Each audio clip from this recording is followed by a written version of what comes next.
"No, Blanca's in our school! No, Blanca's in our school!" The slogan was shouted out over and over again.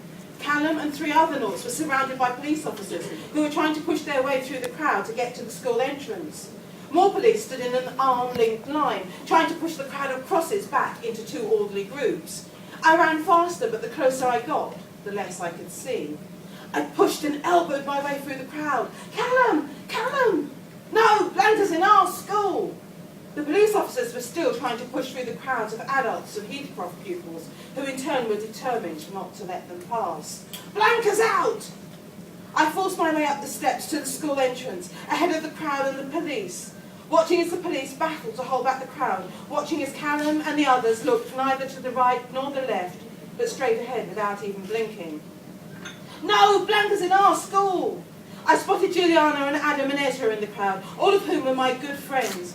But worst of all, I saw my own sister Minerva in the crowd, and she was shouting just as hard as all the others. "No, Blanca's in our school!" There was a roaring in my head which matched the roaring all around me. I was in the middle of chaos. Callum and the other naughts tried to make their way up the steps to the school entrance. The crowd surged forward at that, the palpable wave of their anger hitting me almost like a punch. Suddenly a cry went up.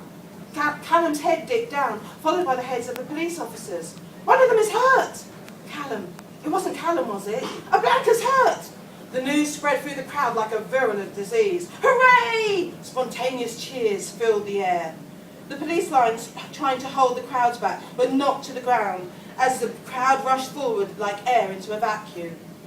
I was at the very top step looking down at it all, and I've never felt such fist-clenching, teeth-gritting fury.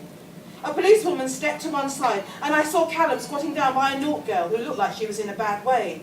Blood trickled from her forehead, and her eyes were closed. Mr. Corser, the headmaster, emerged from behind me. He stared at the crowd, the mob before him, looking shocked and ashen. "Mr. Corser, we have to help that girl," I pointed. "She's hurt." Mr. Corser didn't move, even when I repeated what I just said. I was caught up in a hurricane with all the noise and madness whirling around me until my head was about to explode. "Stop it! Just stop it!" Nothing. "Stop it! You're all behaving like animals!" I shouted so hard my throat immediately began to hurt. "Worse than animals, like Blancas!"